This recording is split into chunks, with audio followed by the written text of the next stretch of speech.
Hi, this is Dinesh Gangasani. Welcome to my channel think about this.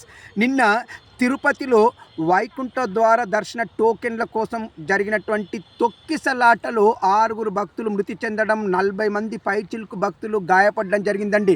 మరి ఈ దుర్ఘటనకి సంబంధించి ఎవరు బాధ్యత వహిస్తారు? చంద్రబాబు నాయుడు ప్రభుత్వం బాధ్యత వహిస్తుందా? టీడీటీ బోర్డు బాధ్యత వహిస్తుందా? చెప్పాలండి.